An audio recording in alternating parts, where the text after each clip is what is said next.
Yeah.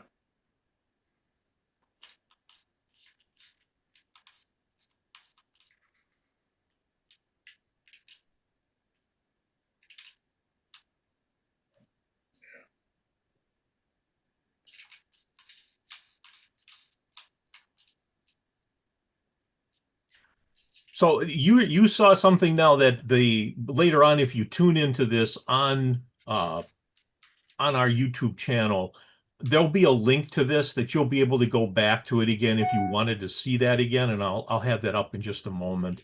But so we just got that out of the way, and we'll talk about how all plays into what we're talking about today, how to get you to focus into different parts of your photos. So you just let me know Okay. when you're set. Yeah. Looks like we are. Yeah. Yeah, we're good. You can go ahead and start. Okay, well, welcome everybody. So this is the beginning of trying to get you to change your photos in such a way that they actually stand out a little more from the average everyday photos. I mean, as you know, millions of photos are taken every day. These are ones that really look like snapshots, and we're trying to be that step above that. We're trying to be that special look. And so we're going to talk about how to get your photos to look like that. So let's see if I can make all this work. Again, before we get too far along, if you haven't seen this video, there's a link over here that goes to YouTube, and it will show you a little video presentation that we're going to just talk about here in a moment. But it's better if you've seen this. Okay, so we're going to just talk about real life versus video versus photos. And obviously, even that clip I showed you is not real life. And people really don't understand what they mentioned in that whole beginning section, that real life, our eyes actually look at one thing and our brain fills in details around the outside, but we actually don't look at everything. We can't. There's just too much data out there for us to see everything. And that video said you probably missed a whole bunch of things going on in a video, not even real world. Real world is way more complicated. So I have down video next because video does focus your attention, but video has the advantage of when things are moving, our brains really are able to go and sort of ignore things around the outside of that movement.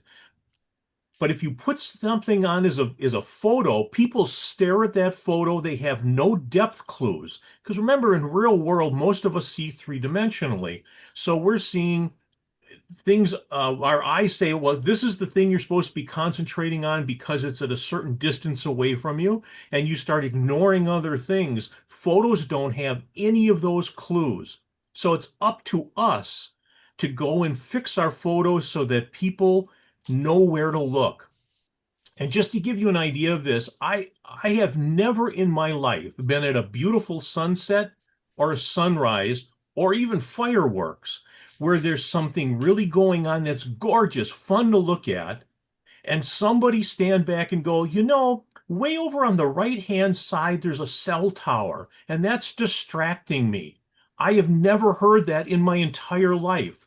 You take a photo of that same event, and somebody will say that. Now, I know part of it is I know we've been trained as photographers to look for those things that get in the way of photos. I get that. But we just don't see those things in the real world. And even video is much more forgiving. You can have hot spots in the video. You can get away with a whole bunch of things that on a photo you simply cannot. Okay? I'm sorry this isn't a better photo, but this was actually, the camera has never moved from these four pictures. But I went to a high school play, and before the play had actually been before they actually put this play on, I came in and I said, could I see some of the lighting effects you're going to use on your stage? And so again, this camera has not moved. The only thing that's changed on this entire thing that you see is the lighting is changed around the stage. And depending on where the lighting is, you know where to look. And you also know what they're telling you to look at. But it's the same stage.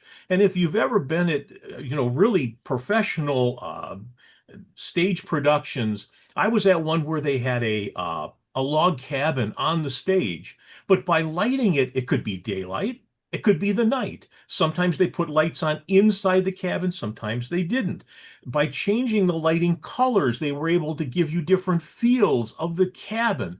So just by doing those things, they knew how to direct my attention on a still set, even though, again, it was just done with very simple effects. Well, that's kind of where we're going today. So we're going to see if we can make some of this stuff happen. So first off, if you're not editing your photos, they're really not as impactful as they could be. And that's for, I said 95%, I would go 99%. And some photos are great right out of the camera. I understand that that's possible. But in today's world, it's not enough. It's just not enough. And the second part of this is if you're only editing the overall photo for the most part, you're really missing out on the real power of our editing software. And this is not a recent phenomenon. In the old days, they used to do a lot of different kinds of masking and covering up things in the darkroom.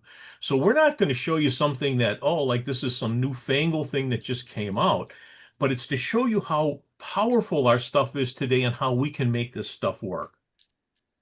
So first off, why do we need to edit? And I know you've heard this, but I need to make sure that we're all on the same page before we move along. First off, our cameras simply don't see things the way our brains see things when we're looking through things.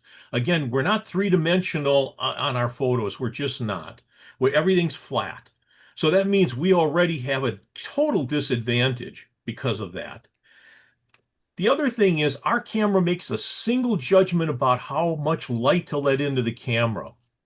Your eyes do not do that. Your eyes can see hundreds of different brightnesses at the same time and fix all of them. So for instance, if you're standing outside and you look at a really beautiful landscape scene where there's beautiful skies, nice sunny fluffy clouds, and below is let's say a forest that's kind of dark, your brain sees both of those perfectly.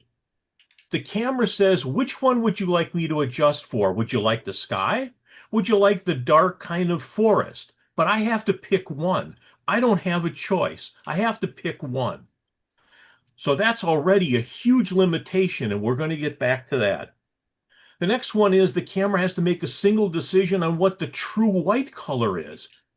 I don't know if you're aware of this, but your eye can make probably a couple hundred different decisions about what true white is in the same scene. So when you're looking at something, let's say you're at a bar or someplace that has neon lights and maybe some incandescent lights and some fluorescent lights, your brain can look at all of those and think, well, they're all fine. There's nothing wrong with that.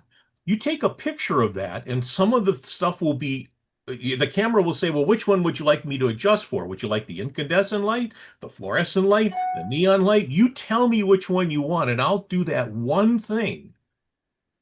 That's a huge change. So that's one of the problems. The other thing is when we look at photos in real life, we overlook a bunch of things, and I'm going to show you that in just a second. But we know what the distractions are. We know what things are not important to us in real life. Our brains know how to just get around that stuff and just sort of turn them off. So we're not even seeing them. So it's sort of like what I had mentioned in the beginning, where if you're at a beautiful sunset, you're not seeing the cell tower way off to the side. Now you see it, but your brain doesn't care very much about it. You put that on a photo, you do. And then the last thing is, again, we usually can decide very much what's important with our eyes, but in a photo, we can't. So it's our job as the photographers to go in and fix things. So here's an interesting question for you. Some of you know Scott Kelby. Scott Kelby has been around for probably 30 years. He's got a channel that he actually runs weekly. He has hundreds of different courses you can tune into with him. But I saw Scott Kelby show this photo, and I wrote him and I said, Scott, would you mind sending me this photo?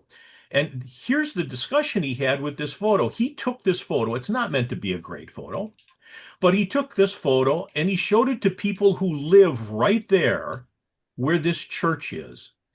And he asked people, what did I remove from this photo? What did I take away from it? And people would say things like, well, did you change the color of the doors of the church? Did you change the clock? Did you add a window? Nobody could quite figure out what Scott had done. Let me show you the original. There it is. And you say, whoa, wait a minute. See, if you live there, you've seen that church all the time, and you don't necessarily focus in on the wires. You just don't see them. They're there. And when you put them into a photo, you see them like crazy. But if you're standing there, you're able to ignore all kinds of things that you don't ignore in a photo. Now, again, as photographers, I should say we're trained to sort of look at those things. I get that. So when we see these lines, we're thinking, how are we going to get rid of these lines? We're already thinking about that. But the average person who's looking at this really isn't focusing in on that kind of stuff. So if you take that photo and you show it to them, they're distracted. All right. Next thing, we just need to talk a little bit about what's the difference between JPEGs, RAWs, and cell phones, which are now becoming more and more prevalent. This is a discussion I don't want to get real heavily in, but it is important to discuss this because depending on which format you pick, RAW or JPEG, there are differences between them. So first off, let me just say, if you didn't know this, it's important for you to know whenever you see a picture on the back of your camera or in your viewfinder, if you have a mirrorless camera, you're looking at a JPEG. That is not your raw data.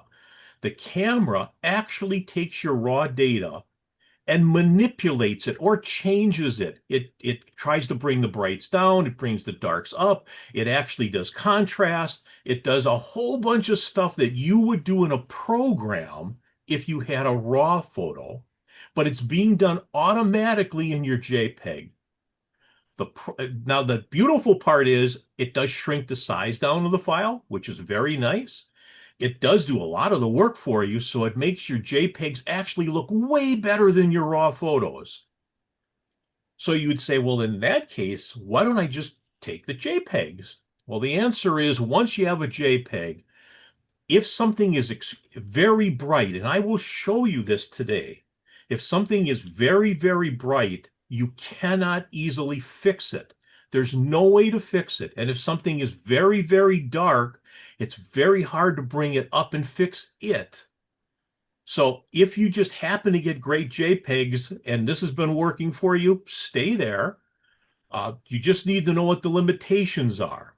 On the other hand, RAW, when you first bring it into your editing programs, looks kind of crummy. It's not a very pleasant picture because literally nothing is done to your photo. It's just data. It's been converted by a program so that you can see it. It's sort of like a new version JPEG with nothing done to it. Now it's up to you to fix it. And it's not until you send it out of your program that now those things you've changed are actually baked into your photo. And I put down cell phones because, as you know, cell phones are sometimes in JPEG, sometimes in RAWs. They do something called computational photography where they're able to layer together a bunch of different layers so that even if the scene is very dark or very bright, they can kind of blend everything together. So there are some advantages there, but they still don't have the clarity and the all of the advantages we have of our cameras that we're using. But at least you need to know they're out there. And so when I come back in a little bit and we do actual editing, you at least need to know that JPEGs and RAWs are not the same, and there are differences when we go to edit them. All right. So should we get it right in camera? Of course you should. Of course, always get it the best you can. And if you're doing tabletop where you control all the light, you should be able to do a great job of making everything perfect. Well, I hate to say this, even when I say that, almost everybody, even if they do that, winds up doing some adjustments on their stuff anyway. So it doesn't really matter that you have everything perfect. You probably will still go back and fix it. And I can I can tell you that I watch one woman we'll talk about her in a minute. She's really good at using studio lighting. She takes glamour pictures for magazines. I have never yet seen her just say, this picture came out of my camera and it's perfect. I don't have to do anything. She still does editing. So as good as you can get it, yes, do that, but you're still going to need to edit. And how much you modify your photo really is up to you, and where you go with it is up to you. And you can go as far as you want. You can stop where you want. Some people will go much further than others. All right. I got to show you a real simple example of this and sort of what we saw at the very beginning with that video program. I was at a club and I asked them to send me a bunch of photos so that I could do some adjustments on their photos and show them what we could do. And I had a lady send me this from her iPhone. This is a 4,000 megapixel photo. Again, you need to know it's not megapixels, 4,000 pixels. This is the tiniest little photo I've ever seen. It's really small. But the reason I'm showing it to you is if you stood in her garden with her, and you were looking at those flowers with her, my guess is you would never see that dirty wall behind it.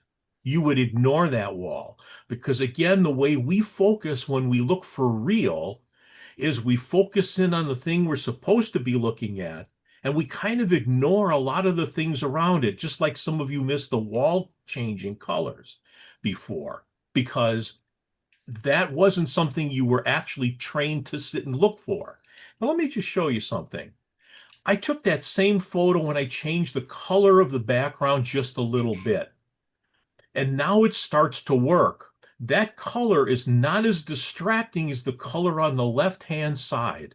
So doing something as simple as just going in and making that take place, that little color change, it's already helped. Now, because this was a JPEG, yeah, this was a JPEG, I did try to bring down the bright green leaves on the top right-hand corner. But when you do that in a JPEG, sometimes things look dirty. We'll talk about why that is in a minute. So the leaves look a little dirty now. They look a little darkened, but they're dirty. That's one of the concerns of a JPEG, and we'll get back to that. But just by changing the background, it's already better. Here's another example of doing something by just changing the background. Now, first off, this was shot live. This is the live out of camera picture of real light coming from a window. She's just standing there, looks all right. First off, the color balance is a little off. That's not quite the way our skins look. I think when I show you my final one here, sorry, I screwed that up. Let me come back to that. That was my fault. There we go. And let me see if I can get that to play. This one, when you take a look at it, this one, I think went a little too red on this photo for some reason. But the point is, by just changing the background, I've already focused your attention much more on that photo. It's not a lot. That literally was a 5-minute change. But I just wanted to show you that by doing a couple of things, you really can focus people's attention. That streak comes through her face. And again, we want you to look there. That's the most important part. All right. So do professionals really believe in what I'm telling you? Some of you might know Christina Shirk. I don't know if you know her or not, but as I understand it, she does a lot of touch-up photography now, and she also does a lot of professional work. The story she has told on some of her different webinars, I think she used to work for either a congressman or a senator, where she would get 10,000 photos in a day, in a week, and her job was to pare those down to go out to media. Well, she told a story on one of her classes that I was really surprised at. She talked about Ansel Adams, and many of you know Ansel Adams just because he's kind of he's the go-to man when people talk about black and white. And Ansel Adams had a class, so this means this happened a long time ago. And in the class, Ansel Adams says, look, if you want to be a professional photographer, 50% of your professional photographer skills are due to your use and your knowledge of your camera. The other 50%, 50, is because you know how to handle the darkroom. That's crazy. Most people think all you have to do is take a great picture. That's what he did. He went out, he would spend days trying to get his photos right. But you would think, well, that was it. No, he comes back and he goes and does a whole bunch of stuff on his photos. So is he the only one? No, some of you might recognize some of these names. I see show you Scott Kelby's there as number two. Lindsay Adler's the one who does a lot of professional work for models, does a lot of cosmetics photos, all kinds of things. You'll see a bunch of other names in here you might know. Lisa Langell, we've even had her on, I think, one or two of our sessions here in this group. Serge Ramelli now he's really broken through and doing a lot of webinars and whatever. He sold hundreds of thousands of dollars of his photos. Has two or three books that are published and available and well respected material, whatever. All of these people, if you recognize any of these names, you know they're doing exactly what we're talking about today. So I went to Jim Nix and I said, Jim Nix, would you send me? And by the way, Jim Nix works with both Luminar and he also does stuff with Adobe. And I said, Jim, would you send me one of your pre-photos and then send me one of your finished photos? So he actually sent me a couple of them, but I wanted you to see this one because this is kind of interesting. Off on the left is the photo he actually got out of his camera. The one on the right is the one he sends out to people for them to look at. And if you look at it, it's not just that he just adjusted the overall photo. The sky off on the top left has been made a little more yellow because that's the way it was, but his camera made a single decision. What color should I make the photo? And it said, well, let's make it white because that's what most cameras are set to do. Then he had to go back. He had to brighten up the rocks. He had to come back and do a whole bunch of other adjustments in there, add some color back to the water because again, he changed the sky to sort of a yellow shade. So there was a lot of different things that took place just to make this work.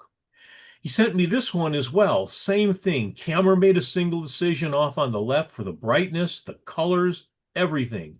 What did he do? He went in and he fixed them. So when we're playing around here in the next about minute and a half, we're going to try to do a bunch of different editing things today. And I'm going to show you some simple examples. We're going to start really easy today because not everybody does specific kinds of internal inside the photo changes. And we're going to try to do that. So what can we manipulate to get people to look where we want them to look? And one is we can play with the brightness. We can play with the sharpness. We can adjust colors, tonal contrast, sort of the bright to dark kind of adjustments that are in there. We can play with movement, something like a motion blur. We love to look at faces. And then, of course, composition is always key. But I had to start somewhere so that we're all on the same page. At least now I hope you understand why our cameras simply can't give us what we saw there. No matter what we do, something has to happen to them coming into your editing software. And we also know that we don't see the way our eyes see, so it's up to us to go in there and make some adjustments. So let's do some editing. So in order to do that, let's see if this works now. I'm going to ask Jeff. Jeff, are you seeing a Lightroom program now? Yep. Yeah, we're seeing Lightroom. Perfect. Okay.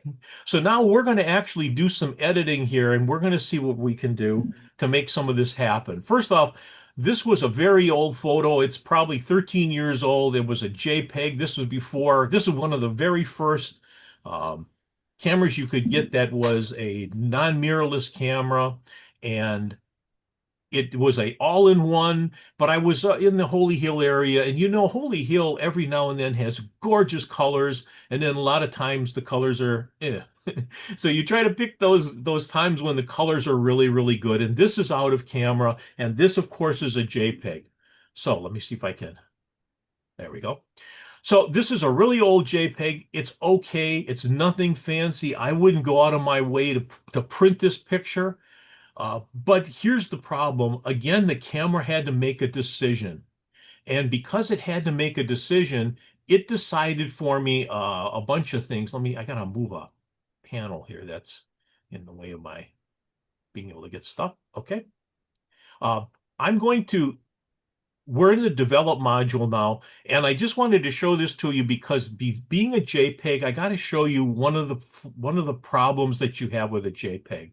I'm going to move this. I think you can see this little cursor with a plus sign on it. Do you see that, Jeff? Yep. Perfect.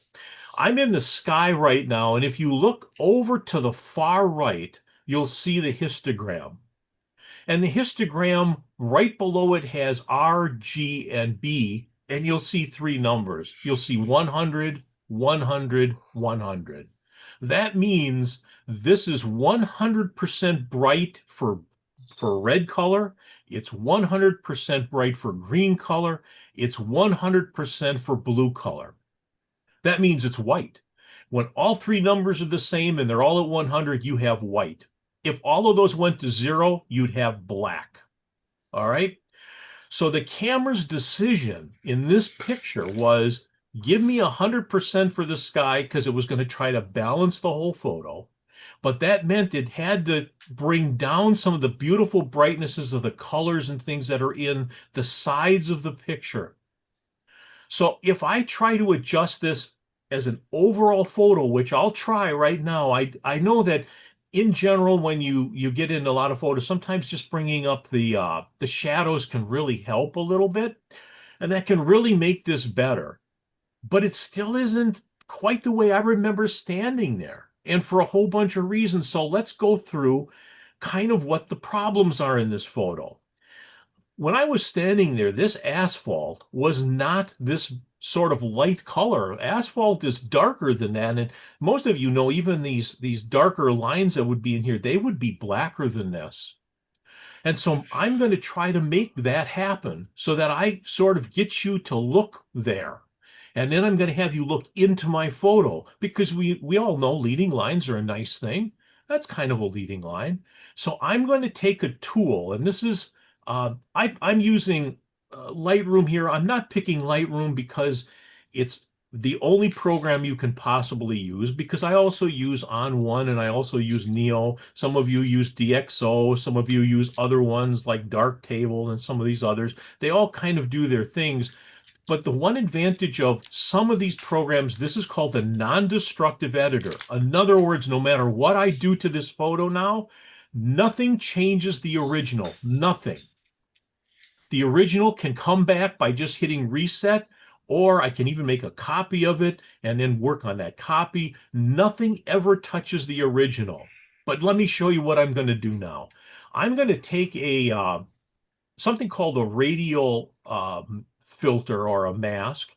And the reason I like radial filters is, first off, they look like circles, and you can make them either round or long, make different shapes out of them. But you'll notice they have two circles.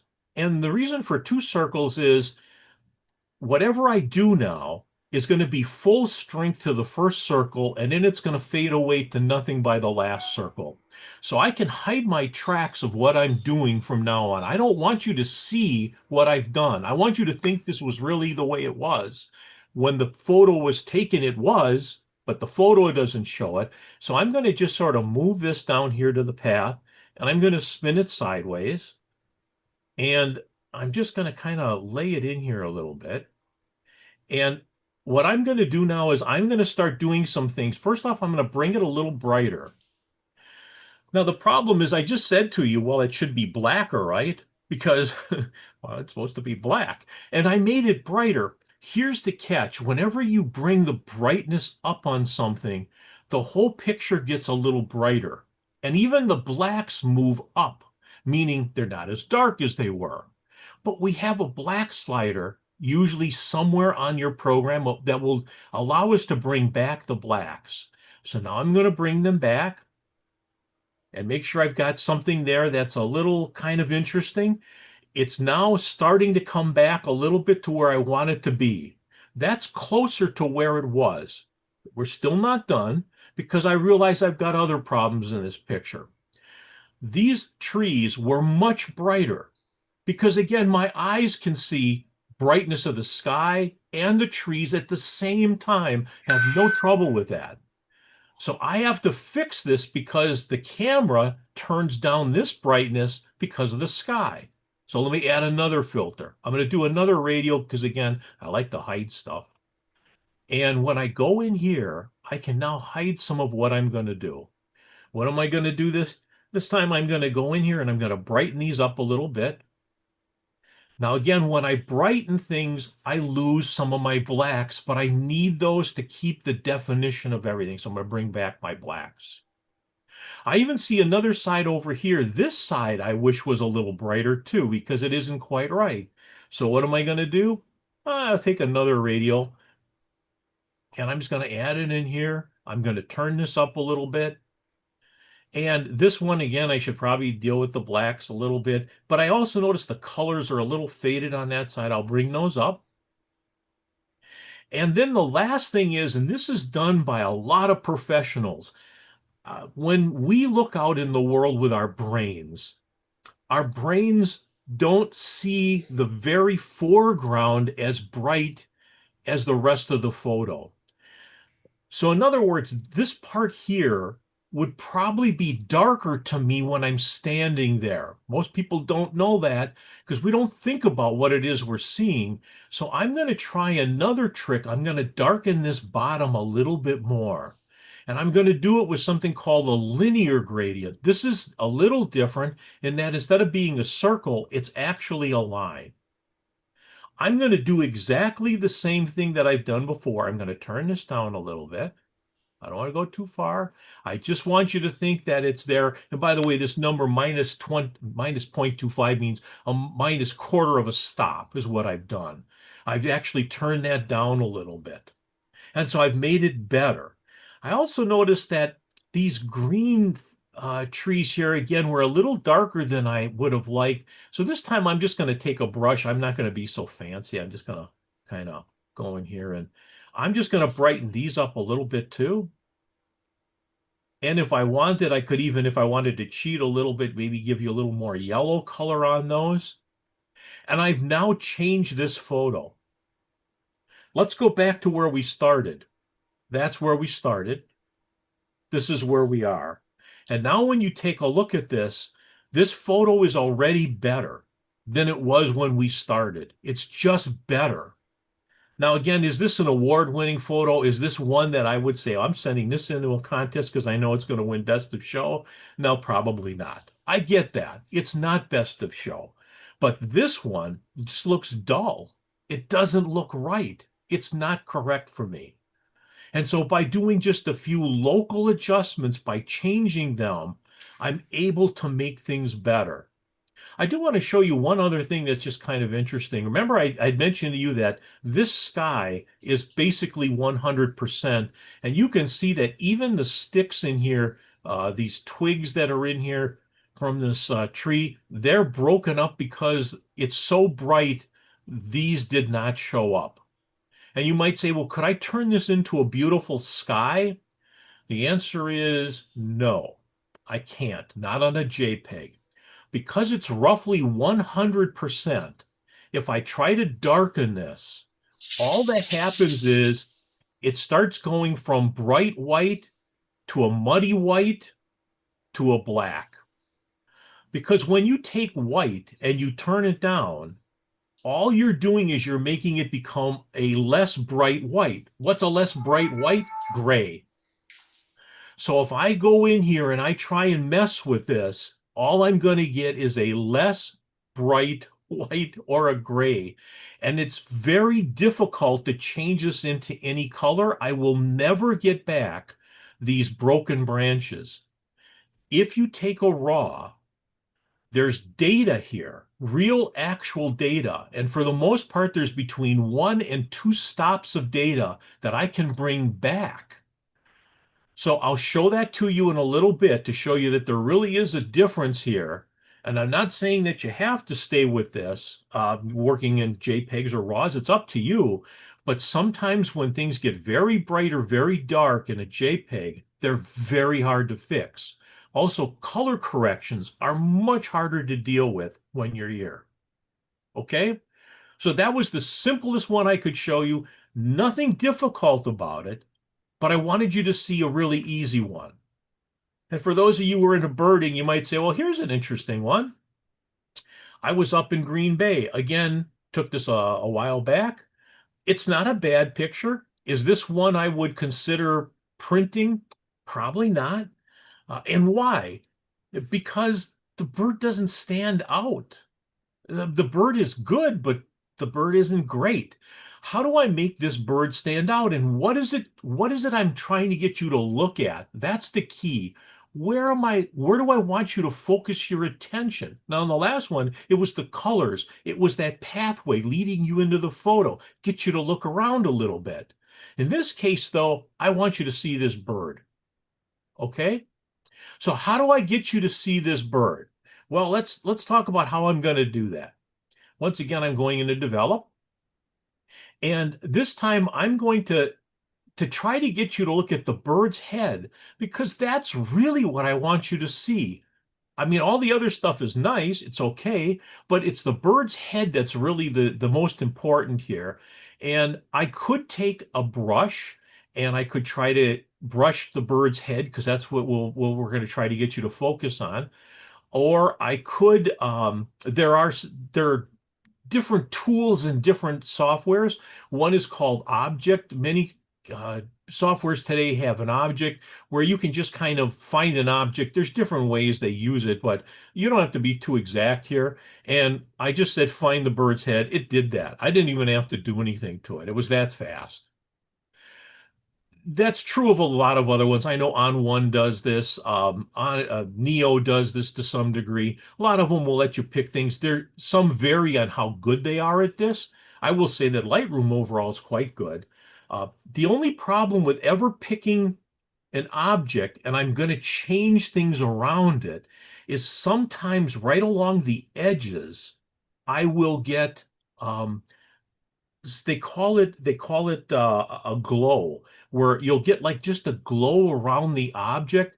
So if you start something like I've picked this object, I'll start this way. And if I run into trouble, I'm going to go back to that radio filter because let me just delete this for a minute. If I go to a radio filter and put things in, and I do this again, one of the advantages of the radio filter is if I use this thing, now it's going to bleed over a little bit into the edges. So if I adjust this, I won't get a glow around the very edges of this animal because it's being tapered along the way.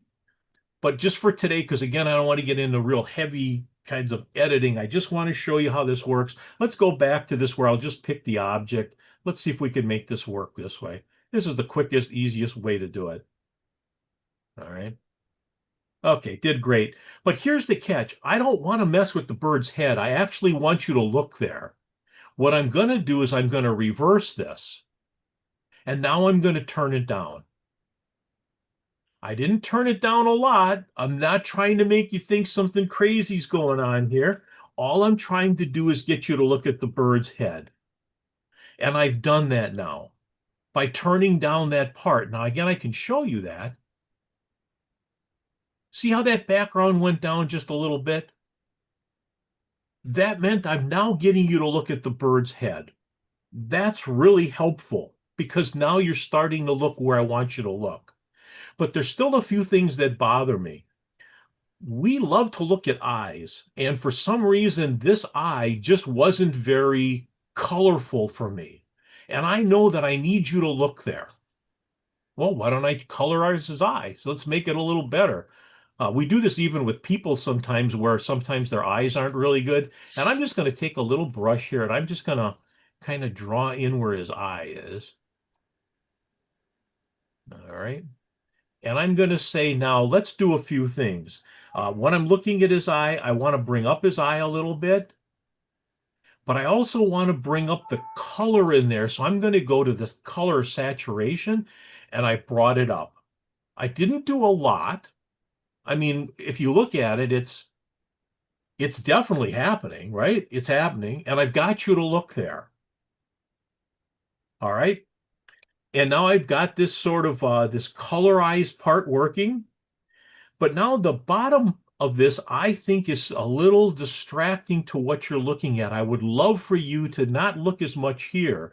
And remember, I said one of the tricks that a lot of pros use all the time, they love to use these linear gradients or line gradients, and they change the bottom of the photos. So let me do that. I'm going to make this slightly darker. I don't need to go too far here. It's just a little bit. I might bring it up. And I think I'm losing a little bit of the white, so I'm going to bring that up just a little bit more. But I would love those blacks to be a little more defined. Now, I don't want to go too far here. I don't want to go crazy. Um, okay, I think we're pretty close.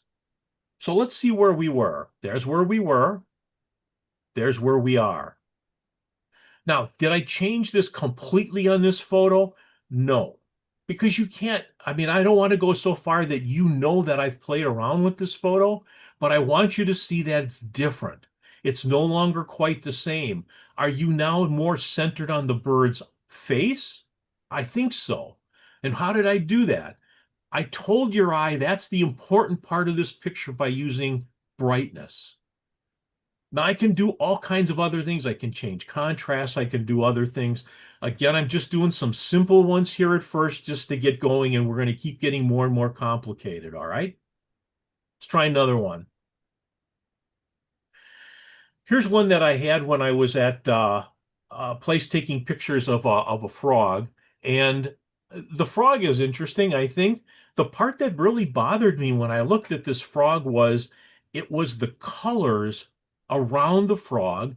And I wished his eye was a little more defined. He's sitting on a piece of glass, and this was at a display where people could touch the glass, and there was a little bit of smear on the glass. You've probably all been at a zoo and you've had this happen to you. So I get that this needed some work, and you'll see I already have two filters on here, and really all I did here was try to use things like clarity. I tried to clear up things by making it a little sharper, or I used some things like texture just to make them a little better. It was good. I kept looking at this going, you know what? This is like that picture with that lady that sent me her flowers. They were nice, but that brown is kind of, I don't know, kind of ugly. And it's not working for me. So I thought, why don't I go in and I do a little work on the just the background here? What if I did this? Better? I think so. I think this makes a much better photograph than the one you just saw. And it wasn't hard for me to do. This was simply thinking about the color charts and color tables that we have. You all know that color wheel. And obviously he's green. That background is now a shade of his green, and greens will work together. And this is much, much better. And I can just sort of show you what I did here. Um, as you can see, again, I worked a little more on his eye. I was doing some more clarity. I was making his eye a little better. On this one, um, I was still sharpening up that eye. That eye just wasn't right for me. Then this one was the color change. All I'm doing was I said pick the background. It picked the entire background. Then from there I went to a color shifter. Again, in programs, everybody's got these. Where it is in your program, that's the part you're going to have to figure out. Mine's right here where it says hue. And all I did is I picked the hue, and I can change this to any color I wanted. And I can make it any degree I wanted. So it's up to me. I can do whatever I want with that. So this just gave me a chance to make this a slightly different photo with just a simple change. Now, do I think this is a much better photo? I think this isn't a bad photo. And it was a simple change. All right, let's keep going. We're going to get a little more complicated because imagine I go to my 4th of July parade. This is a JPEG. This is an older photo. I'm at a 4th of July parade. Let's say this is Uncle Bert right here. Uncle Bert says, I saw you taking pictures of me. I would love this photo. Please send it to me. And again, just for time, I'm going to shorten this up a little of how we did this because we're going to do some other photos in full. I'm going to do some more complicated ones, but I wanted you to see what I did for this one. Now, again, because this is a JPEG, this is close to 100% brightness in white. So if I start turning this down, they're going to get a little bit grayish looking. So I have to be careful. I can't go too far here. But I'll show you what I did, and I can show you the steps I took. And then we're going to go in, as I say, just a minute, we'll do some together where we're actually going to work on that photo, and I'll show you what I did. Here's what I would send to Uncle Bert. This picture he might actually put into a frame. This one, I don't know. It looks kind of muddy, dirty. I don't know. I wouldn't necessarily put this into a frame. This one I might put on my desk and he can show his friends when he was, in the 4th of July parade. So what did I do to make this happen? That's the question. So first I took the cars and I made them slightly darker. And again, you can see by the pink that you're seeing, that's what I chose to adjust. Then I took the people and I brought up some of their mid-tones and anything that sort of shadows, details. I brought those up. Did I do that little darkening of the bottom of the picture again? You bet I did. Did it help? You bet it did. In fact, again, I can show you what it's actually doing because see how it's bringing that down? If you saw that, you wouldn't necessarily say, "Oh, he brought that down." That's the point. I don't want you to know I've done it, but I've done it. And then I went to another mask over here. I didn't think the tires were black enough, so I made them blacker. And just by doing a few little things, I was able to turn this into a much better photo. But it's not overall adjustments because in general, overall adjustments don't get you the desired outcomes because again, your camera makes these changes. I picked this one for a completely different reason. This is right out of camera and you can see there are some, let me get rid of this first. Okay. This is the way it sort of came out of camera for me, just the way you saw it. You'll see some little black stuff in the corners. I was using a filter on my lens. Some of you know sometimes when you use a really wide lens and you put a filter on the top, little black edges of the filter show up. Ignore those for this photo. That wasn't what I wanted to show you, but this picture has a lot of whites that are almost 100%. So if you look at where my cursor is now and you look over at the histogram, this says it's 98% white. So you would think if I try to darken this, this is going to be a mess because it's only going to get gray and icky. Well, let's find out. What I can do is I can say, look, pick the sky for me. I'm just going to play with the sky quickly here.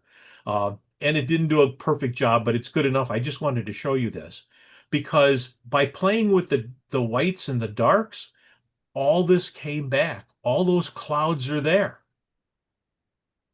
And that's because I have about 2 stops of places that I can play around with. Right now, I'm a stop and a half darker. Here I'm down to almost 2 stops darker, and I'm not losing any detail, and I'm not turning it into a gray mush because when you're using raw data, you get a lot of data that you can bring back, even though you think it's gone. The computer only sees this as numbers. The program is bringing it out, but I have a lot of leeway. And I'll leave it there. I just want to show you what I did to it, and then we're going to spend some time actually doing a photo together. Here's what I did when I started playing around with it. I did some dodging and burning, meaning in here, I've actually lightened this up because there is some sun kind of coming through here. I wanted you to sort of look here. Do I have a little darkening down here at the bottom? Oh, yes, I do. This time I used a radial kind of filter, one of those round ones. Did I go and play around with some of the areas that got maybe a little too dark in the sky? Yep, did that. Brighten some areas over here. I was able to do a lot of things where now all of a sudden this picture isn't terrible. Was it my favorite picture of traveling? No. But would I have published this one or had it in, let's say, a book that people could look through to see my travel photos? Yeah, this one's way better than the one that we started out with. Uh, so I like it better. So again, was it worth doing? Yes. So now let's actually do one together that might make some sense here. And I was at the zoo. We've all been there. We've all got pictures like this. We came home with them. We go, oh, that's not so great. That's all right. It's the bear, kind of dark. If you take the cursor and, by the way, you move it somewhere near his head, right around in here, it's 75% bright. It's in that category. Skin color is about 75% bright. That's kind of typical for normal whiter skin. Darker skins, of course, would be less bright because they would be not reflecting quite as much light. So this picture actually technically isn't terribly underexposed, but it isn't great. It's all right. It's not great. So let's see if we can make this a picture that we might actually be proud of that we got from the zoo. So again, the first thing I'd like you to do is I want you to see this bear. This is the whole part. And the other part that really got me about this was most of us know bears have nice claws. We see that. But most of us don't get to see those claws because they're kind of covered when they're moving around. They don't always have them hanging out like that. Those things look like the size of fingers. And so you kind of think to yourself, oh yeah, that could be scary if you met up with him. He's got some pretty big claws. But right now, you don't really look at that. This looks like a big mess. Let's go and actually do something with this. So again, we're going to do some things where hopefully we can go in here and work with this thing to get this bear to show up. Now, there's a million ways I could do this. Again, I can try to pick the bear as the object. I can try to do it with that round circle radial gradient that we had before. I'll first try it as an object, and let's just see what I get. Who knows? You never really know. This you don't have to be real fussy with. Well, see, it got some of it, missed some of it. I can add to this if I didn't get everything I needed. So let me just select that object a little bit more. Let's see if it'll take that. All right, that's not bad. Let's do it again. Kind of get his back over here. Oh, okay. And again, I'll start with this, but again, if I got little weird glowy spots, I might have to add just a little bit of a brush here. If I got glowy spots, I would use that radial one because that I can hide my tracks a little bit better. But okay, so what are we going to do with the bear? Well, first off, we're going to bring him up a little bit. But he's not white. This is a brown bear. So what happened here? Well, the colors got a little screwed up. And whenever you bring up the brightness of something, there's a good chance you're going to lose some of the color. So anytime you make something brighter or darker, check the either the temperature sliders or the actual saturation sliders. I'm not going to use saturation for an interesting reason. Let me turn it up and you'll see. First off, there was some weird lighting in here. So this starts to work. This turns blue. Like, really? That's not going to work using saturation. What I can do, though, this was shot a little bit too blue. The camera, again, had to make a decision. What's the color of the scene? It saw a lot of, sort of tan things. It said, I'll make everything a little bluer, but this is not a bluish bear. It needs to be brown. So I've already now made this bear better. He's better. He's not great. He's better. But there's a whole bunch of things that aren't great about this bear yet. First off, I notice his eyes are open, but I don't really see his eyes. So I'm going to go in and I'm going to try to make those eyes a little bit better. And we're going to look at his eyes. And I'm going to just take a brush and I'm just going to color in his eyes here. Now, I can't go crazy when I brighten his eyes because they're not going to glow. He's not a monster. He's a bear. So I'm going to turn this up. And whenever you turn things up, let me just turn it up really far. You'll see what happens. Again, I'm losing the blacks. That's typical. It's not uncommon. So what I'm going to do is turn that down, bring the blacks back a little. Okay, I think I have an eye that's not bad. And you say, well, why didn't I do both eyes at the same time? This eye's darker than this one, and I might need to do a slightly different adjustment on there. So I might go over here. and I'll brighten this up. Again, I don't want to get it too hot, so let's just do that. And I'll just bring it back to normal size again here. Let's do that. Let's see what we got. Ooh, that eye of the first one on the right looks a little bright to me, so I'm going to come back here and just turn that down a little bit. I do want you to see his eye, but I don't want you to think he's got a glowing eye because he does not. I look at his nose, the bridge of his nose, that's not black. Should be black. So what are we going to do again? Well, let's fix his nose. And again, I'm showing this to you where really again, I'm not being real fussy here. I'm just going to turn this up a little, bring up the black, make it a little brighter, make it a little blacker. I don't know if I need to make it that bright. And then I noticed this part of his nose is really dark because again, the sky was just not helping me out here. And I'll just kind of go in here and I'll just make it a little brighter.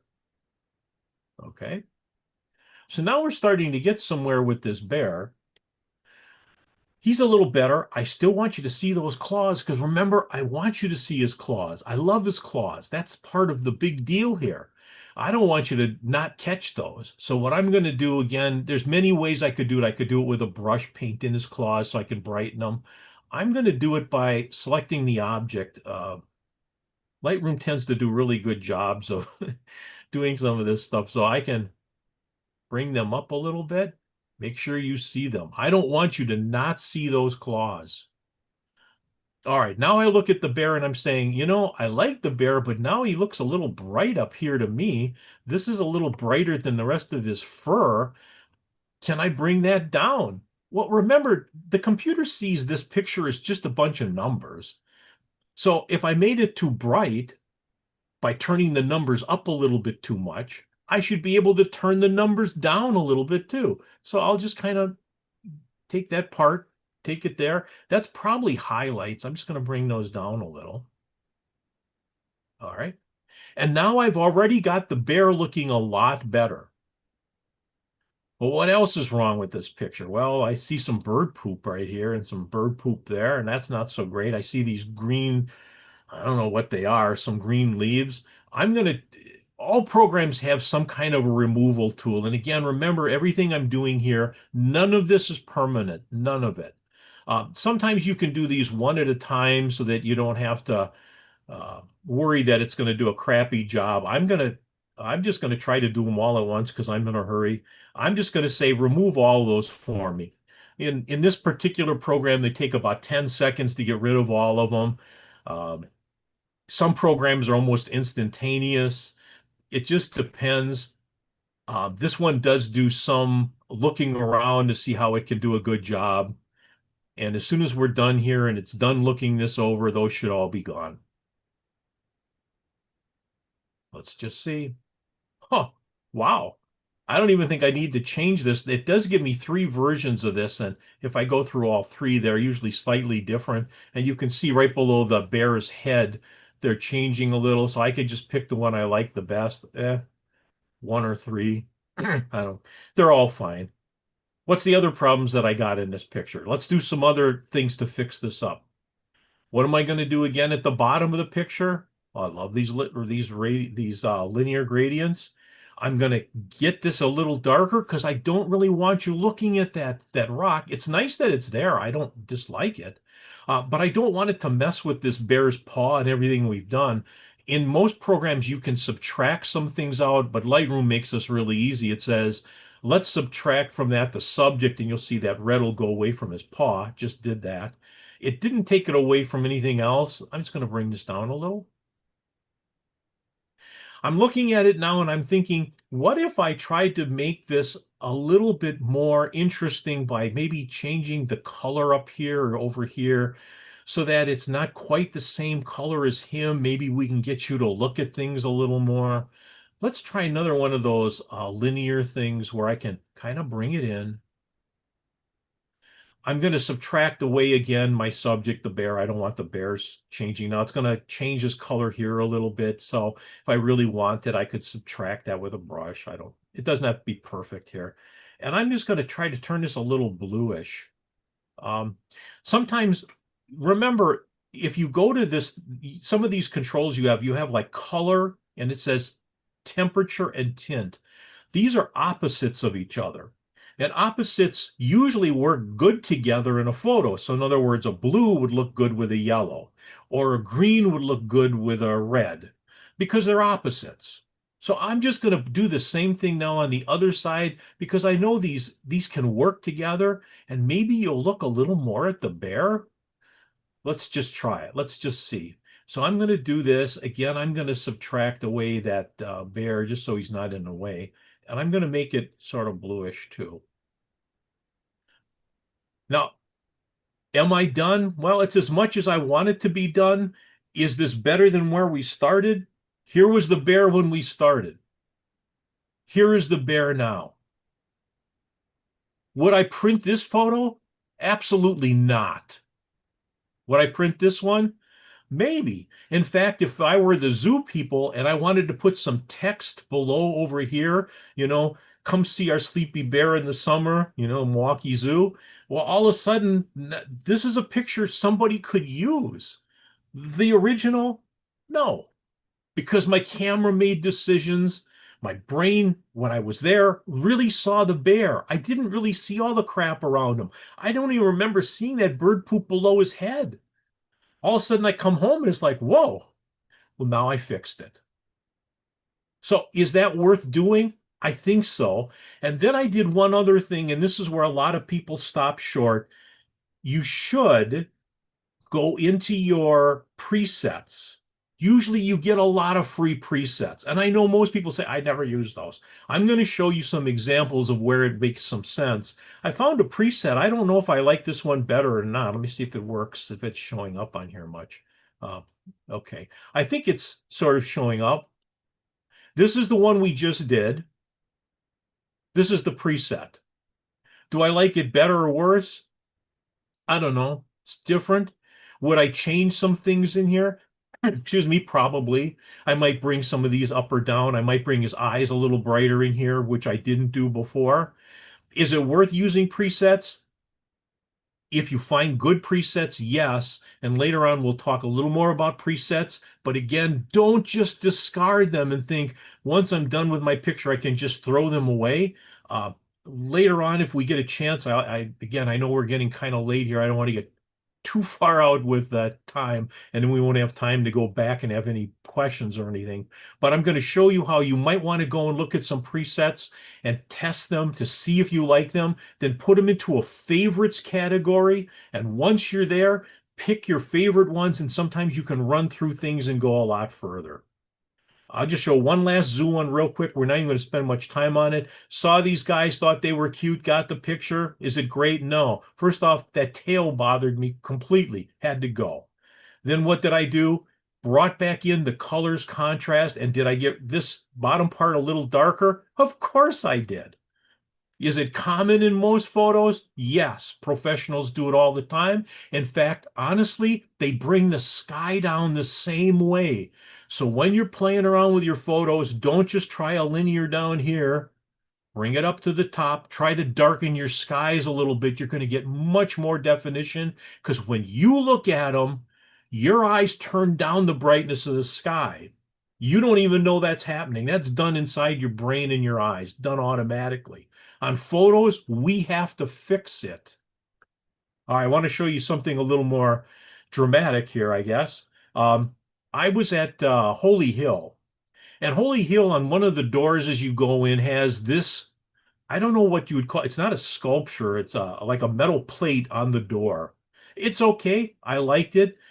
I don't find this to be standing out for me at all. First off, I don't know if the colors really work. And the first thing I thought, well, what if I cropped it down a little bit? This still didn't work for me. But I thought, well, let's just work here first. And I'm going to show you what I did to it because this is more dramatic. What's important in this picture? That's the question you have to always ask. What is it I want you to see? Well, the most important part, of course, is the cross. That's the point of this picture. And then this guy, and I don't know who this is, sorry, I wish I did, but I don't. He's obviously pretty thinking about this whole idea of the cross. I don't know, is it because he sees the obligations that he's now got with this cross? Is it the burden that he's got? I don't know. But obviously, this is the important parts of the picture. But I'm looking at it and I'm thinking, do the colors help me here? I didn't think so. So I thought, what if I went and changed this into black and white? But more than that, I'm going to make you look at this cross and I'm going to make you look at this face. And how do I do that? Brightness, because brightness is what you look at. That's it now in its new form. This, I think, has more impact than the way it did when we first started. And all I did was get you to look at this and this, because those are the two biggest parts of the photo. And if you're looking at those two, I've done my job. Before that, you didn't see that. And if I were to show you all of the things that I did here, it's all what you would expect. One side I darkened, the other side I darkened.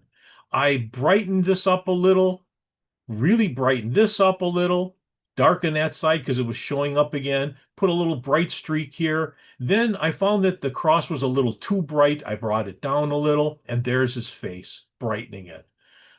All separate filters on this photo. Because without all of these, I'm not so sure. I don't know if I can turn them all off. It's not going to, well, hang on. Maybe it'll let me here. There, they're all off. That's the picture with them off. That's the picture with them on. Did it make a difference? I think it makes a big difference. And I took that same image. I didn't do much other than use that same image. All right. So that's an example of where I can go, but I want to show you just something else.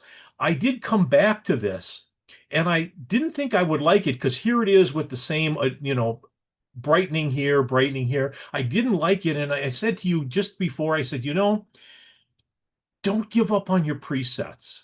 Please don't give up on them. Every now and then you're going to find one that might actually work for you. And I found one called 1920s preset. And I'm thinking 1920s, what is that going to do? Here it is. Does it kind of work? Yes. It's not, I don't know if it's as good as the other one because now you're seeing those, I don't know if there's a little cherubs or whatever they were supposed to be, little angels, I don't know, up on the top. Is it better than the other one? I don't know. But I would have given up on this had I not have gone to a preset. Does that make sense? Don't give up on your presets because sometimes people, when they're developing their presets, push things much further than you would. They go in directions you wouldn't even think of. Now, again, are there good presets and bad ones? Yes, we can go there. We can talk about that later. Here's another one I had to show you. This is a picture from a castle in London. It's right near the Thames River. I'm on vacation with everybody. This is a all-in-one camera, so I'm just taking a picture, moving on. Is it a JPEG? Sure is. Do I have a problem? Yeah, I got a big problem. See, this is all blown out. Can I get this back now? Never. Never. Because if I ever try to do anything and bring it down, see how muddy it gets? See how crummy it gets? I can never bring that back. Sorry. That's the problem. If this were a JPEG, I'd have a chance. But that didn't really matter to me. I thought to myself, well, if I was going to put this picture into a book, would I leave it like this? Nah, first off, again, I don't think the colors are really helping. I didn't think that worked. But I noticed something when I was standing here. There was light coming in from this window, and I know that because you'll see a shadow right here with the candlestick, and you'll see a shadow of the cross. And I thought to myself, I wonder if I stood here long enough, would the light just come in right and light up this cross? I didn't know. And I'm on vacation. So could I stand there for 2 hours and wait for the sun to move? Not in your life. I'm on vacation and people are saying, take your picture and let's move on already. You know how that is. Sometimes that just happens. So did I do something in Lightroom? Yes, I did. Turned it into black and white. Did I add a streak of light coming down? Yes, I did. Now, for some people, that's too far. They wouldn't mess with their photo because they'd say, that didn't really happen. I get it. And I understand if you wouldn't do that, that's fine with me. On the other hand, if you're putting this into like a book of the the whole castle, and you wanted people to look at that picture and go, "Ooh, that's kind of cool." That's up to you. Can you do that in your programs? Absolutely. All right. Now I do have it in color. Again, I don't think the color works as well. I'm going to show you another one that I did at the zoo, but this again was something people maybe would not do. I get it. I'm going to show you something with AI here in a minute. I know some people, as soon as you hear AI, you go, no way, I'm not touching AI. I got it. So it's okay with me if you wouldn't do this because this is not your thing. But for those of you who are working on your photos, remember sometimes when you add AI, it's no longer usable, let's say in a competition, although in Wacko, we now have a division that's letting you use AI. So take a look at this one. This is what a typical photo behind a glass. I'm behind a glass structure at the zoo. What happens? Well, you know the story. First off, the glass in the tiger house is not great. It's wavy. It's not great. It's probably was built in the 70s. Kids touch that glass. It's terrible. So what did I do? Well, I did get rid of all of this crap over here that I don't think is important. So let me show you what you can get out of it. Today's software, sharpening things, getting things to work. I did this. This is not AI yet. This is just sharpening my photo.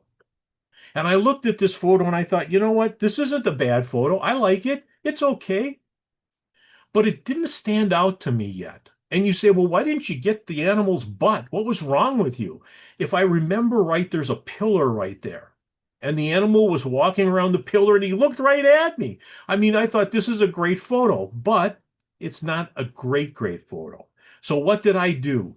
I went into AI and I said, AI, add a butt back here so that I have something that's a little better. And this is what I got. So let's just see if it'll let me give you that. There it is in full. I think this picture works. The one with the part cut off, I don't think works. Did I have to cheat a little bit with AI? Yes, I did. Now, again, could I turn this in for lots of different competitions? Not in your life. But in some that say AI is okay, yeah. Yeah, I could.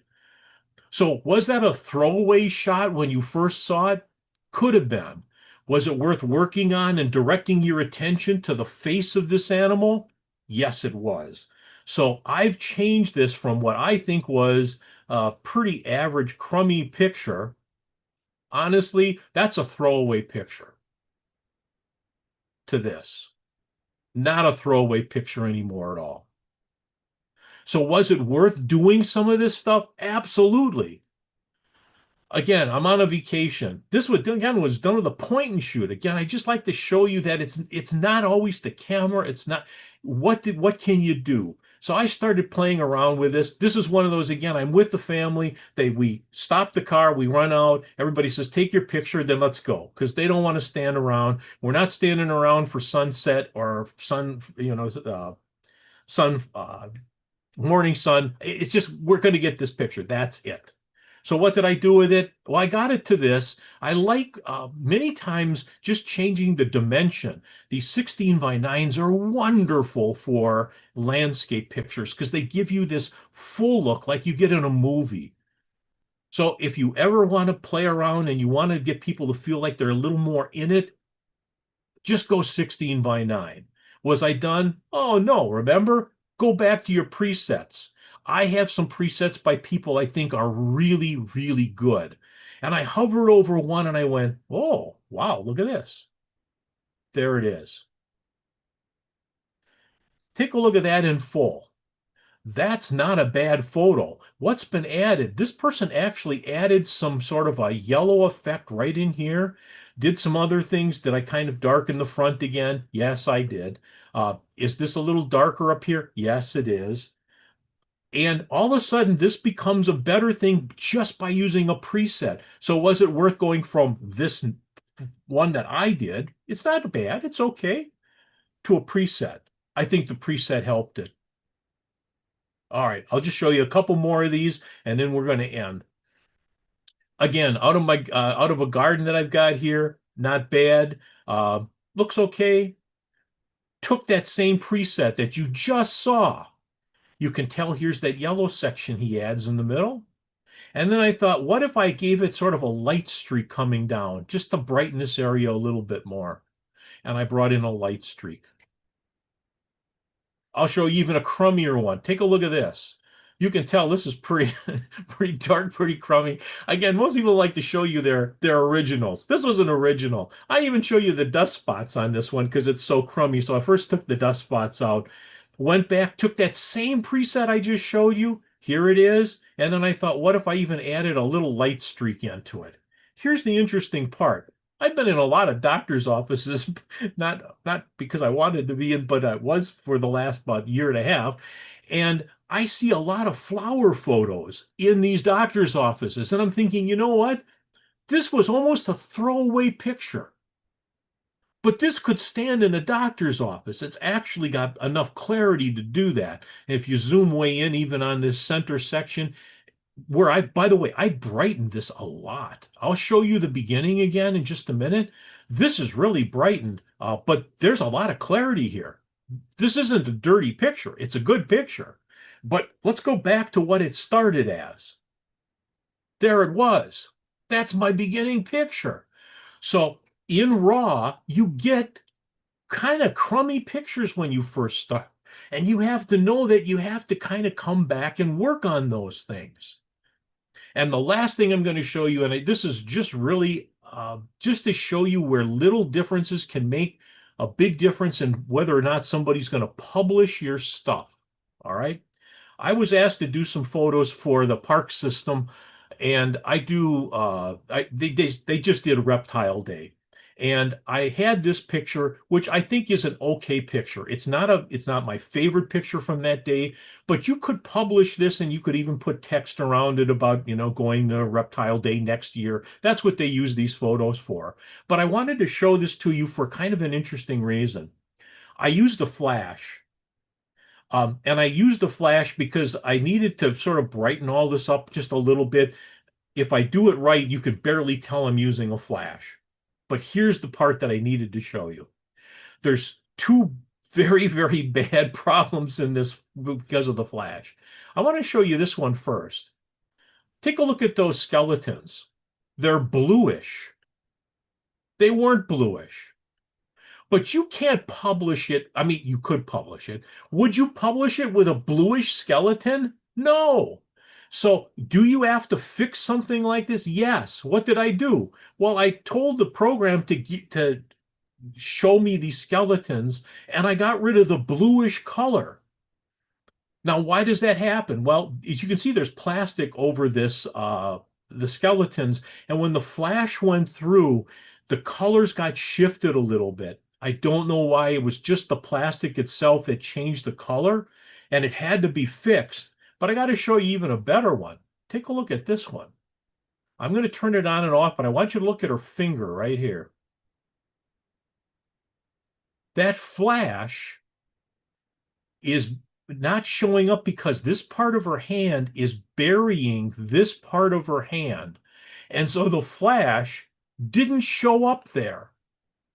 So if I sent this picture to you, this is the way it was. By the way, you notice I've darkened the bottom again.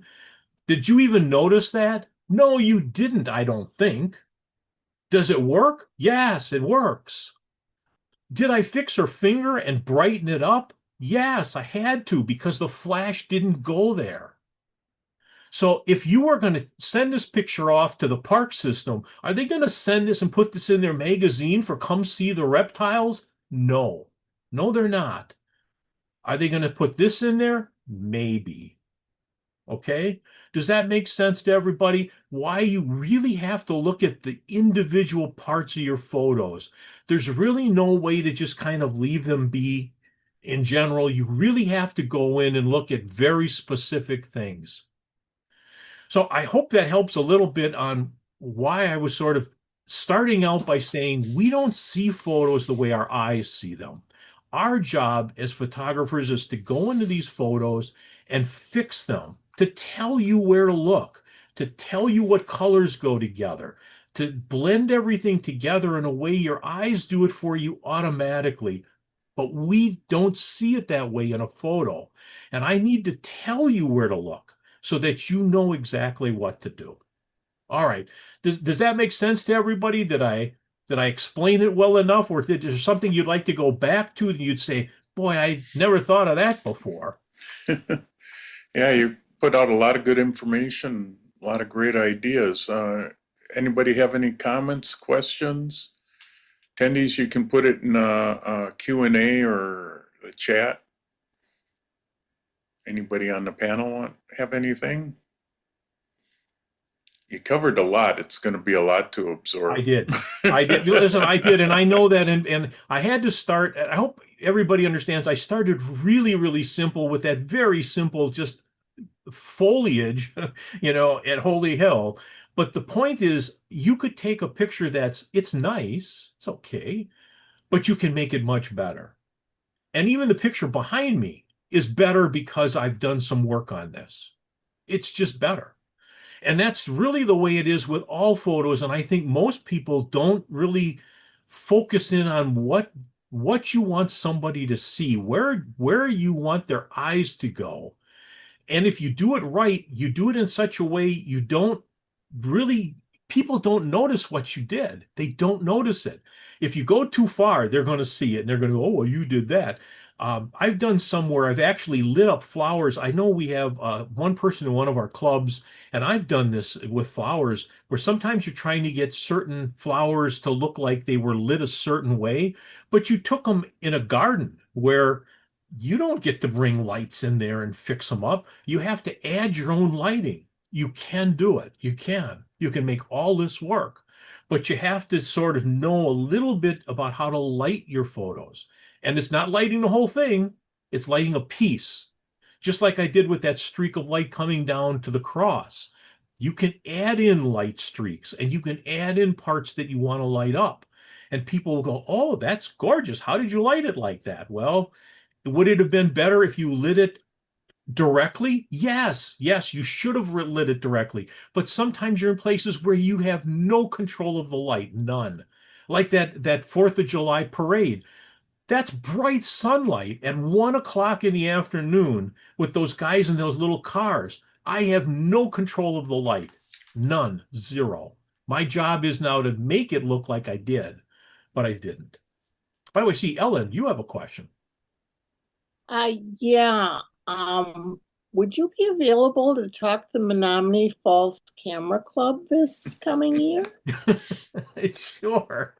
Yeah, absolutely. And I mean, for your consideration, all I wanted to know is this was absolutely fascinating, and I understand you've only scratched the surface of this, but I need to actually go through this again because it's just like that video. There was way too much to absorb in the short amount of time absolutely.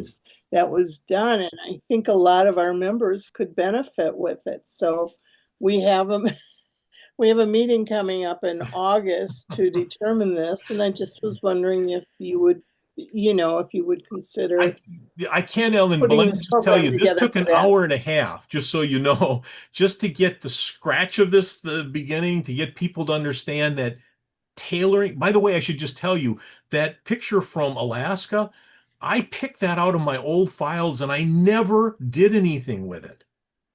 I actually really like the way it turned out now, where I've put it in my collection of photos I like, because it was one that I would have years ago when I shot that. I think that was shot in, boy, I want to say maybe 2013, 9, something like that. It was a long time ago.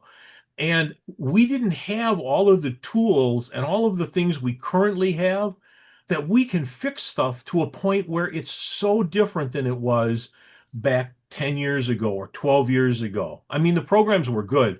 Today, they're amazing. And we can do stuff now. And by the way, I should tell you, again, going back to this thing with uh,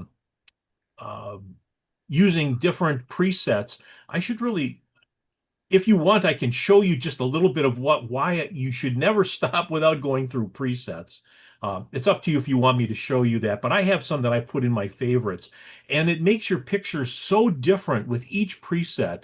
You really can't stop until you've at least if you think you got it pretty good, but boy, maybe it could just pop a little bit better if I did something else, try presets. And you don't have to go crazy. Pick your top 25, 30 presets that you really, really like after looking at a lot of them, put them in a favorites category. And then you can go in and start looking to see what's going to work. But again, just don't write off everything right away. You really do need to kind of, check all this stuff out. And again, You can also, I tried not to go into individual programs, how they each do this, because each program's a little different, but all the major programs that do non-destructive editing do what I showed you today, all of them. and some of them even allow you to adjust the presets too. At least Yes, on one does and some of the other ones, so that it's not just a preset, but more of a preset starting point, so to speak, exactly. if you want to call it that. You are so Okay. right. No, you're right. Jim, we've got one person, Danelle, asked if you use dehaze at all in Lightroom. Yes. Dehaze is a really good filter to use in skies. So many times you'll select the sky, or you'll use one of those linear gradients, that line, and you'll bring it down over the sky. And then you go into dehaze. Dehaze is something you have to use carefully. Dehaze basically is getting rid of fog, basically. It sharpens the contrast, but it also tends to make things a little blue. So you have to be careful. And if it starts getting a little blue, you might have to go to your temperature slider and shove it a little bit towards yellow, because that's where you're going to be able to get back some of the regular colors. So sometimes whenever you do things, like as I mentioned today, whenever you move an exposure slider, you got to check your blacks and you got to check your colors, your saturation, to be sure that those didn't get screwed up when you move an exposure slider. Um, but you get used to that because you see it, like as you move it, you go, oh, my colors aren't bright enough, or oh my gosh, my blacks are now getting kind of washed out, and it's real easy to fix all that. But yes, DAs is very helpful for getting rid of certain kinds of things. Yeah. Okay, and Kenny Bowman, in the picture with the Shriners and their little cars, when you darkened the tires, did you have to select them individually, or how were they selected? I did it with select object, and I just went on each one of them, just kept adding in, add this tire, add this tire, add this tire. It's too hard to try to do it like with brightness. So you'd say, well, pick the darkest colors. You're going to get people with dark shirts on. You're going to get all kinds of things with those. But I just use select object because Lightroom has gotten so good with selecting objects now. It's so fast. It's just so fast. Yeah, a lot of the new features are just amazing. Ken Cena just had a comment. This was an excellent presentation. The creativity of using current photo applications really enhances. And the big part is, why not just try it? That's probably the biggest thing. We also, yeah, Barry would say he'd love to have you show some of your presets. So maybe if you want to All right, I've got to show a few, we still have move some a few time. things here. Let me see if I just have a photo. Um, okay, I'll pick this. Let me share again with you and Yeah. see if we can make this work. I can't tell you if this photo is going to be the best photo for doing what we're going to do, but who cares? All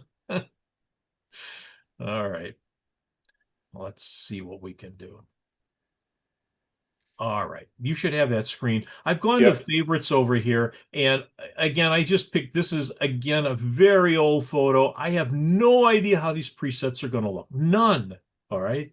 So I have a favorites category, and I actually have, back in the days of COVID, people used to just send you all their presets, be like, oh, try these and whatever. And I used to take my favorite ones, and you can click on them and you can add them to a favorites folder. I know On1 allows the same thing. So you can move the ones you kind of like. And then if you just hover over them, what they'll do is they will start showing you what they're doing. This one's called bright and warm. Okay, this is now black and white. They're each going to do something different. Now, do most of these work? No. Is this one kind of interesting? It's called Blonde Light. Maybe. Now, by the way, I'll just show you this. Once you click on these, many times you're given the ability to even put them in full strength or double strength or just stay right at normal strength. And then when you go to your where you can edit, many times you can then still go back in here and change this. So maybe I think, well, just my contrast is off a little on it. Okay, well, I can change my contrast. Or maybe I think that some parts are too bright or too dark. Can I go? I still can do all of my work with this, but this just shows me sort of what I can do. So that was this blonde and bright. Each one of these does something very different, and each one of these will work. Like I mentioned you, that one that I had that was called 1920s or something, worked for that door um, over at Holy Hill. Do all of them work there? No, most of them didn't work at all. That's why I didn't show them to you. They were terrible. But each one of these is doing something very different. Um, I want to show you, there's a guy who I mentioned, Sergio Romelli. Part of the reason why I really like his stuff is Sergio sends out a bunch of presets. Well, he doesn't send them out anymore. He charges you like $29, but he has ones where this I think is one of his. And when he sends these out to you, he's got a whole bunch of things already set up inside of here.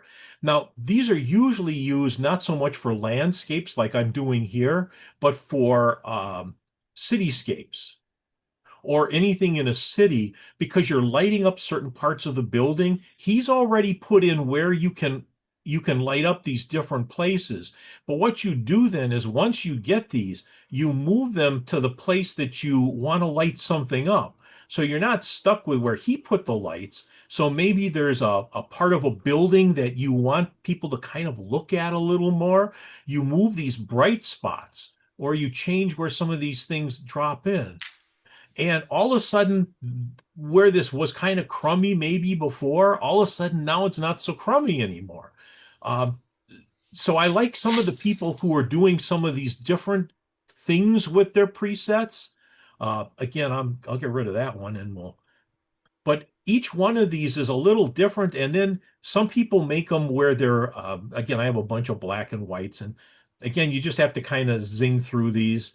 This was, some of you know, Ben Wilmore, who's kind of a guru on Lightroom and Photoshop. This is one of his he sent out years ago. Here's another Ben Wilmore thing. I mean, they used to send out so many of these. And then there's people that put them out just for like Blue Hour, or maybe you say to yourself, boy, I wish I would have been there when, the sun was setting or whatever. There's all kinds of these. Let me see if I can get to a golden hour. All right, here's golden hour stuff. And all of these are people that put in things to kind of get you started in golden hour. And again, are they all perfect when you just put them in? No, let me see if I can do this darker. Here's one where it's too dark. I get it. I mean, this would be too dark of a starting place, but does that mean that isn't better? Let me just show you where we started. That's where I started. That's darker golden hour.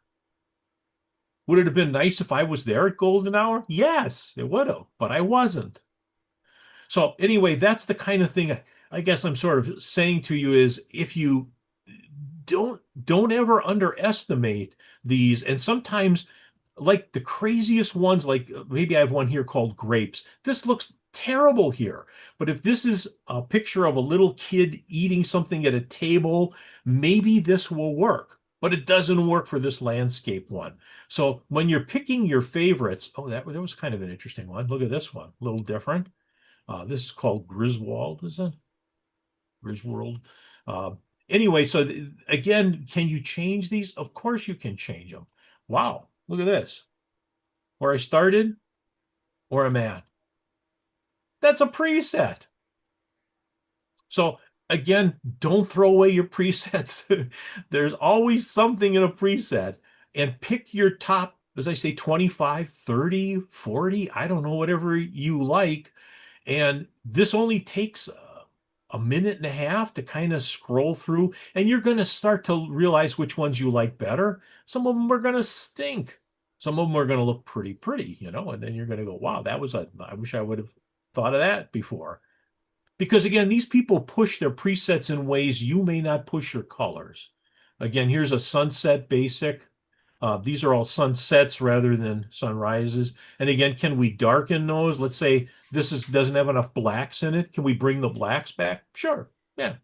Yeah. These are your starting points. You're not fixed on any of these things.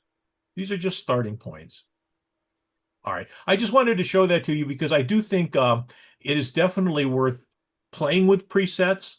And I know many people just throw them away and say, well, I never use them. I always do it myself. I get that you can do it yourself, but that scene you just saw there that I just had is a sunset picture. I think I'm looking at it now and I'm thinking, this is really pretty. I really like this photo. I could work with this. Is it a little too bluish at the top? Yes. Do I have to change that? Yes. But is it pretty now? Yeah, it's actually a very pretty photo. So there you go. Great, great. Any other questions? I got Danielle asked again about the haze, and we sort of covered that. Does it add too much blue to the photo? Yeah. I mean, Yeah. I can share again. Maybe it'll do it on this picture even. I should have just stayed on share. All right, let's see if we can. Yeah, dehaze is a nice part in there, but you do have to watch it. It's really adding a ton of contrast.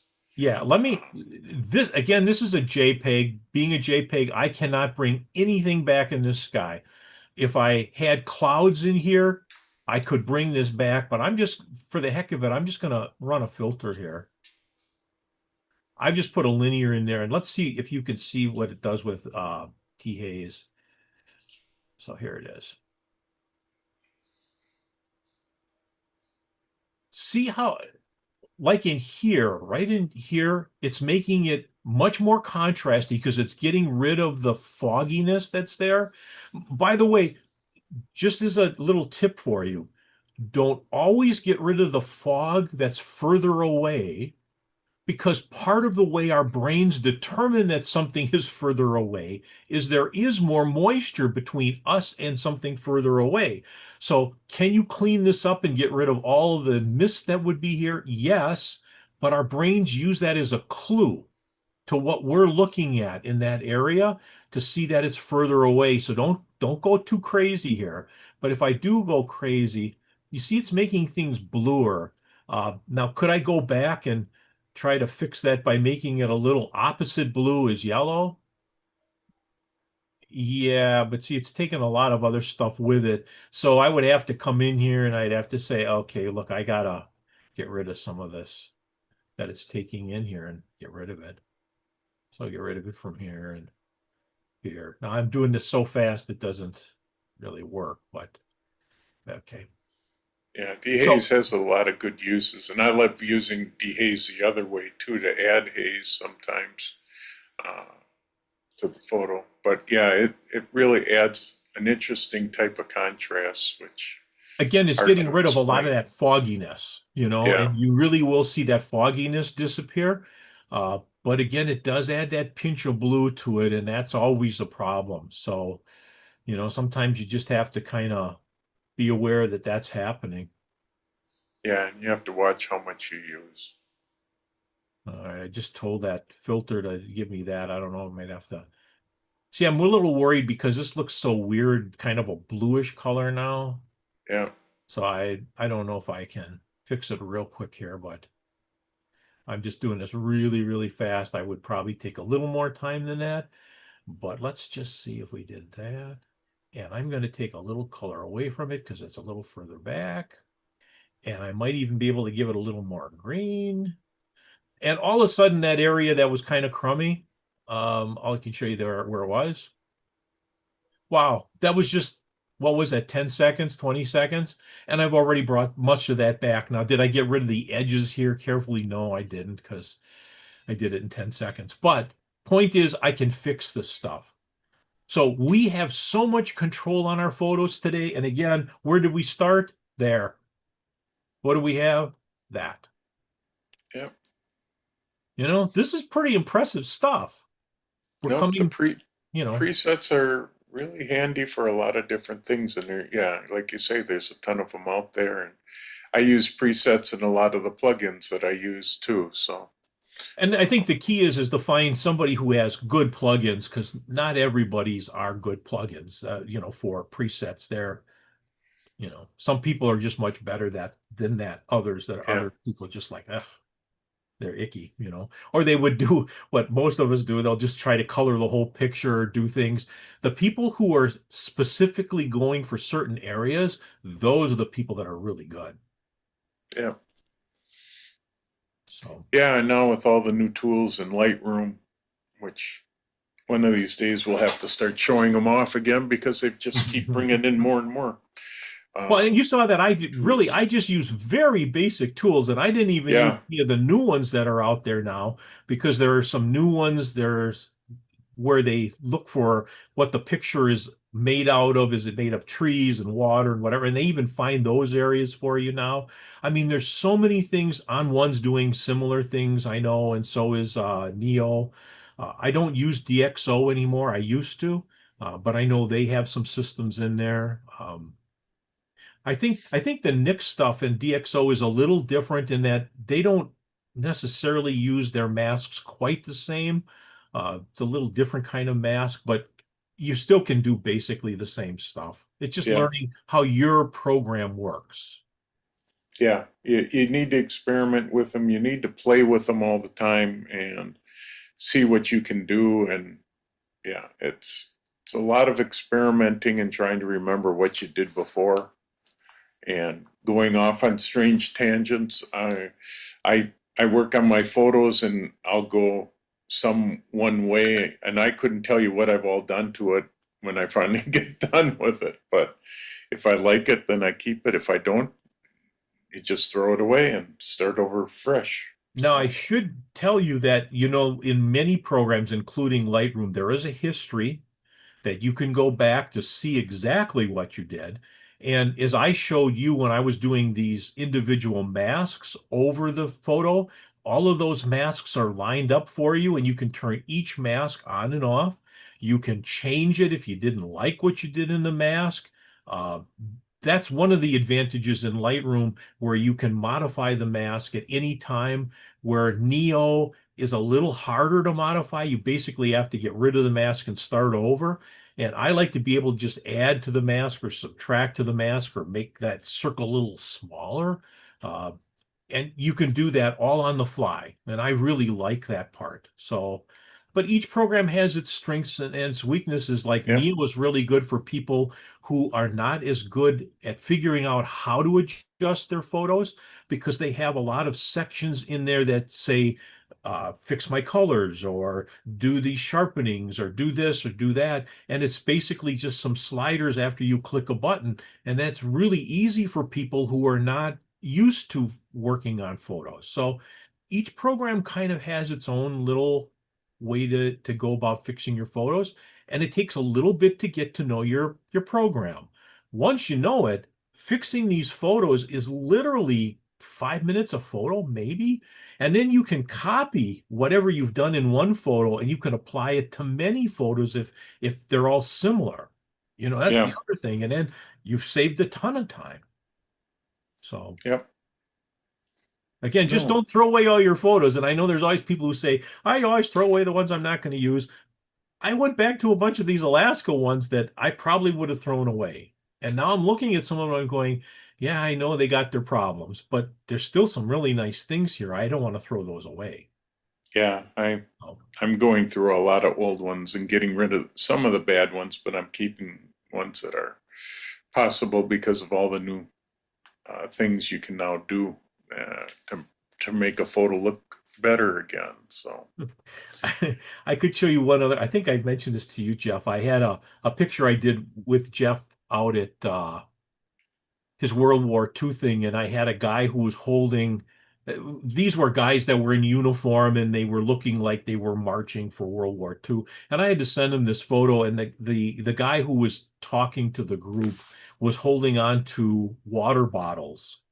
Well, in World War II, I don't think they had plastic water bottles. yeah, So I just took the AI tool that's in Lightroom, which is not fancy. I just went over where the bottles were, and it put his hand back in there, took the bottles out.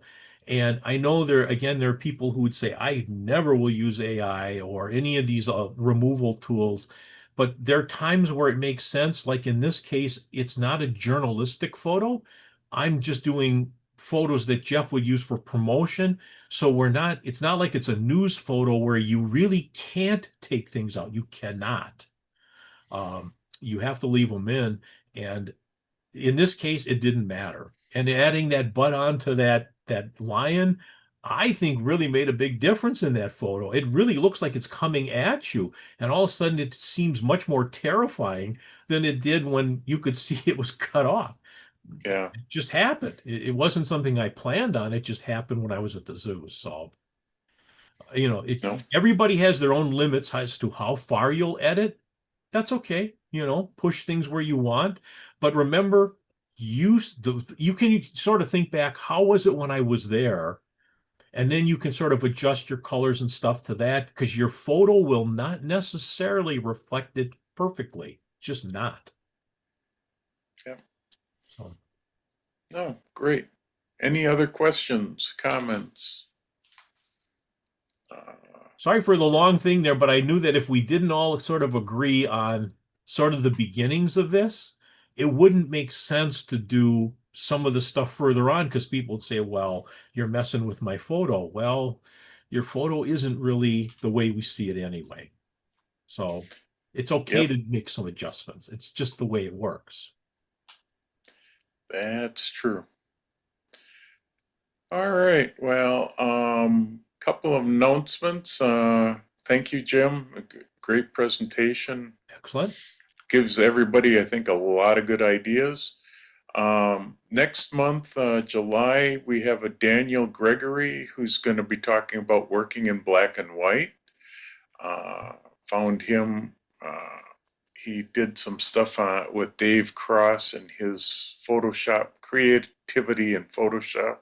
Very creative thinking photographer. So we've got him coming in July. August, we have Jamie Konarski Davidson talking about Lens Baby basics. So we'll have that. I haven't gotten September, October, November worked on yet. I'm trying to get Hazel Meredith. Hopefully I can get her. She's got a few new things, and since Wacko is going to create a camera phone image smartphone division in their Wacko competition. I don't know if it will be for this fall or not, possibly this fall or next spring. So we're going to start bringing in more people that can talk about cell phone photography. You can do so much with cell phones these days. It's really amazing. So we want to try to bring that in a little bit more. And if anybody has any other ideas of what they'd like to talk about or listen, I'm happy to try to bring the photographers in. Basically, I pick out what I like and hope everybody else likes it as well. And I have a wide variety of stuff that I like. So I want to expose everybody to a wide variety of people. People have been sending me notes. I just haven't had time to work on them yet because I'm in the middle of working on a big summer project. So more of this will be in winter, but I need to get September and October taken care of, and then I'll be able to work on a lot more. So with that, if anybody have anything else they'd like to mention before we go away? Otherwise, I want to thank Jim for putting in all that time and coming up with an interesting topic. And we have a good summer going. I don't have anything in reenactments going on until August, where we have Vietnam. for a reenactment over at Old Falls Village Park. So keep that in mind if you want to get a bunch of reenactors dressed up in outfits for, this is basically covering the 60s in Vietnam. We do that to celebrate what the soldiers went through and appreciate all the veterans that are out there that have done things. So Old Falls Village in Menominee Falls holds a bunch of different ones, and there will be some really interesting ones in September. The first 2 weeks in September, we're going to have 2 different types of Renaissance fair. We're going to have jousting. I believe it's in the first weekend of Renaissance fair, where we'll have a couple nights jousting, plus a lot of different other acts and shows going on. And our second Renaissance fair will be featuring pirates, since pirates were a big thing back in the Renaissance times. So our stuff is all pretty educational, but that's the other thing that I'm into. So I like to publish it to the group that's out here, because you never know. It's something interesting to photograph. It's sort of street photography and other stuff all in one mix. So with that, anybody have anything else before we call it a day? We can go out and enjoy the rest of the afternoon. I see it's already just 76 degrees and sunny, so you can get out there and get some photos. So with that, I guess we'll say goodbye. Thanks everybody for coming, and we'll see you next month. Bye-bye, everybody. Thanks.